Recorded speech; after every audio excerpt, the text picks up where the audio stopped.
Hi you guys and welcome back to my channel. Today's video is going to be my first update in my second round of the Project Roulette Pan collab. It was a project started here by Rebecca and Alexi here on YouTube, so I will have both of their channels linked down below if you guys are interested in checking out their channels. I really love both of them. I like watching all of their videos, not just their Project Pan Roulette updates, but of course, I love to stay up to date on their videos as well as everyone else that has joined in on this project. I believe there are over 100 people joined in, so it's been really fun to meet other content creators through this project as well as just to binge watch Project Pan videos, because I don't know about you guys, but those are definitely my favorite to watch. So I have progress on 6 products to share with you guys. Actually, kind of more like 5 because I lost one of my products. We'll get into that in a little bit. But if you guys are interested in seeing my progress in this Project Pan, then just keep watching. Really neat. I started to share my progress on my first product and then realized I wasn't recording. So if you guys are new to this series, I'll leave my introduction video link down below so you can see the prompts that I was prompted, as well as the items I selected and why. And then I will also leave the playlist for everyone else who is participating in this project. We're all on a playlist. You can go binge watch all of our videos. But essentially, if you guys are new to Roulette Project Pans, we all selected numbers between We all selected 6 numbers between 1 and 50. Based on those numbers, there were prompts attached, like the number categories, in which we selected a makeup, beauty, hair care item based on that prompt. I feel like I'm really bad at explaining this, but you guys will probably get the gist when I jump into my actual progress. So let's just jump right into it. The first product that I selected was a product that I purchased because of cute packaging, and for that I selected my Love, Trust, and Fairy Dust palette by Tarte. And when I pulled this in, my goal was originally just to hit pan on one shadow. I had said I was going to focus my attention on this Giggle shade right here, which probably isn't coming across as well on camera, but it's basically just like a nice light mauve tone shade. But I quickly switched my focus over to this shade right here, which is Frolic, which is just like an everyday sort of like neutral transition shade, and I've gotten so much use out of this. And I began this project, this eyeshadow was essentially untouched, unused, and now as you can tell there is a significant dip in this eyeshadow. I've been using this so much, and I'm really happy with the amount of use that I've gotten out of this palette as a whole this month. And I am fairly confident that at the next update, if I continue to use the palette as much as I have this past month, I definitely will have hit pan on that Frolic shade.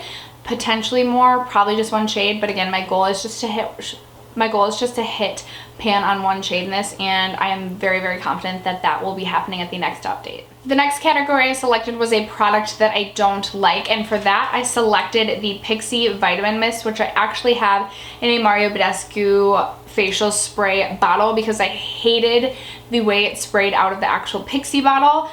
When I started this project, I was right here. I was about 2/3 of the way done, and now I am right here. So I'd say I have probably like 1/4 of this left. This is just something that like I forget to use, and then I was like thinking like, oh yeah, I have my update coming up, and I was like, I should probably use this.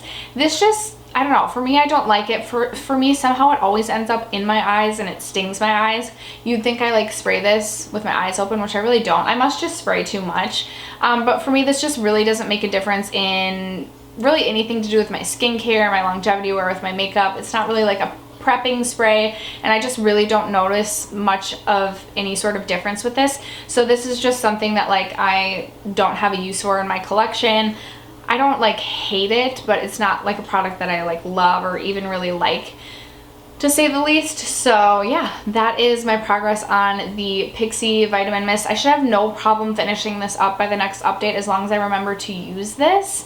I probably only used this maybe like 7 to 10 times, and I got some good use out of it. So again, I probably spray way too much on, but yeah, that is my progress on the Pixie Vitamin Mist. Alright, and then I'm super excited to share that I actually have already finished up one product, which means I'm going to be rolling another product in. The product that I finished was the Wet n Wild Photo Focus Dewy Face Primer, this one right here. When I started the project, I was actually all the way up here. I thought I was going to film this update yesterday, which I marked myself right here, but then I used this morning and I used it all the way up. So I actually have been obsessed with the L'Oreal Pro Matte Foundation, and I've been pairing it with this just to give me like the dewy radiance that I like but still use a matte foundation.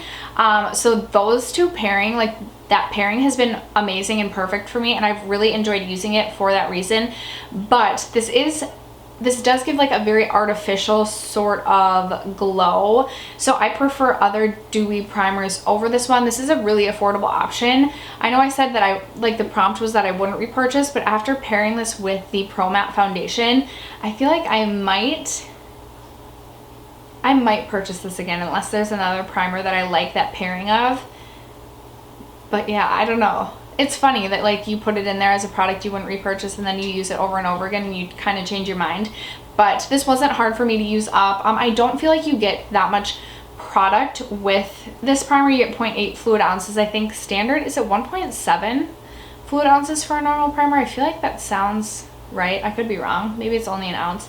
Regardless, I feel like you don't get that much product with this. Again, very artificial looking as far as like I would never like just pop this on my face and then like leave without putting foundation on. But I did again like the way it paired with that matte foundation. Then the next category I had was to select an underrated product. For that I chose my Bare Minerals Sugar Lip Gloss, and I lost that lip gloss. I brought it out for my best friend's birthday and I ended up losing it. I'm pretty sure I left it at a bar somewhere. It fell out of my purse. I don't know. But I decided to just replace that rather than choose another category. Because I was using a lip gloss in that, I kind of just wanted to replace it with another lip gloss to kind of see what sort of progress I could get on a lip gloss if I was truly focusing on it. So I just grabbed this Bite Beauty Flat White French Press lip gloss. The French Press in Flat White. I actually have it on my lips today. It is a very, very nude gloss. A little bit too nude for my liking, if I'm being completely honest, which is kind of why I want to just like use it up. I mean, I don't hate the gloss by any means, and actually like, I mean, I can pair it with like a deeper lip color and things like that. But yeah, I'm interested to see the type of progress that I can get on this lip gloss. I am gonna mark it probably right about here, that I'm seeing like a little bit of cracking there. But again, like I haven't used this lip gloss too much. I'm curious, how much product do you get in this?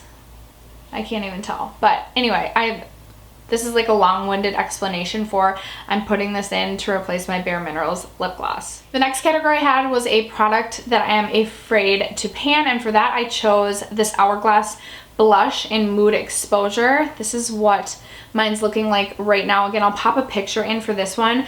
It doesn't, at least like for me looking at it right now without looking at like a previous picture, it doesn't look like there's too much progress on this, but I have seriously used this blush at least 3 to 4 times every week since starting this project. So I've gotten some really good use out of it. The reason I was afraid to pan it is just because I feel like it takes so long to go through a blush.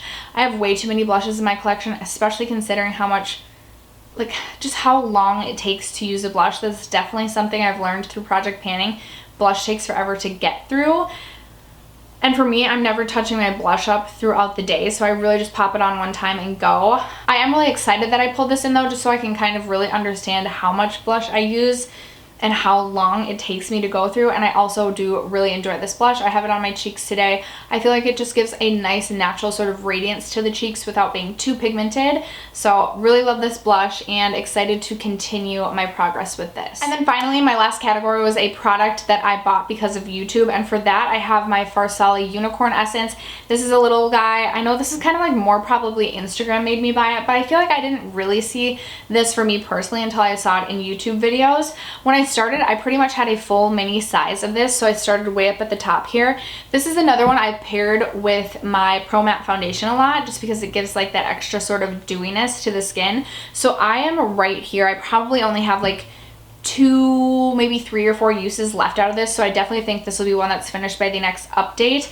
When I first pulled this in, I'd only used it again like 1 or 2 times, and I wasn't that sold on it, but through some good use, I actually do really like this product. I feel like it does add like a nice radiance to matte foundations, especially me who prefers to not look totally flat. But I like the Pro Matte foundation because I feel like it gives me just a little bit more coverage. So I like to pair the two together to kind of still give me that dewy sort of vibe, but then like get the like benefits of a matte foundation, if that makes any sense, which it probably doesn't. But I'm really excited about my progress on this. This is definitely one that I didn't think I would consider repurchasing before I pulled this into my project, but now that I've gotten some good use out of it and gotten to play around with it quite a bit, I actually would probably consider repurchasing this once I finally do get through this. Okay, now that I've shared my progress on my 6 products, because I did finish that dewy primer, I am going to be rolling in another product, not project. I always switch those words up.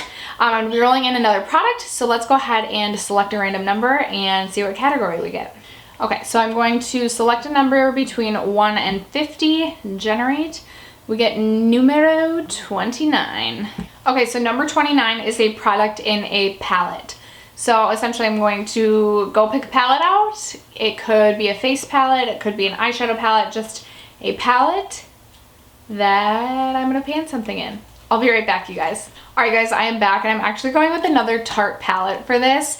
And I actually had this, I panned a shade in this palette in my previous Project Pan Roulette in round 1. So for round 2, we're gonna go for another pan. I'm bringing out my Tartelette in Bloom palette. I love this palette. This is like an OG palette in my collection, so it's one of my palettes that's also been in my collection the longest, and I've probably had this close to 2 years now. I still feel like the shadows perform pretty well, and I'm really close to pan on quite a few shades in here. Funny Girl, which is the shimmer shade down here, Charmer, Smarty Pants, and Sweetheart. My goal is going to be, I'm like trying to feel which ones. My goal is going to be to hit pan on Funny Girl, which is actually a shimmery shade, just because I honestly don't know or don't remember the last time that I hit pan on a shimmery shade. So that is going to be my goal. My goal is going to be to hit pan on Funny Girl, which is this shade right down here. And I actually think if I got consistent use out of this, I might be able to do it by the next update, because again, like, this palette has gotten so much love for me. I need to probably just purchase this again at some point, because I feel like, again, I feel like the shades still perform pretty well, but I feel like if I bought a new palette, the shadows would perform better. But yeah, I'm excited to get some more use out of this. If I could hit pan on more than just that shade, that would be incredible. That would be like the ultimate goal, but for now, we're gonna aim it at Funny Girl. And after that, you guys, that is going to conclude my progress in my first update in this Project Pan Roulette round 2. Again, this is like my favorite Project Pan, my favorite video that I've really done all year. I've so enjoyed this series. I love watching everyone's project pans, and I just really enjoy participating in project panning. I think it is so fun, and if you guys haven't tried any sort of like panning of anything, I would definitely recommend. You learn so much about your makeup consumption through project panning. It's been a crazy and fun ride to do so many project pans this year. So I hope you guys enjoyed this update. I'm kind of just rambling at this point. If you are doing this project pan, leave me a comment down below. Let me know how it's going. Leave me a link to your video so I can make sure that I don't miss out on anyone's, and I will see you guys in my next video. Bye.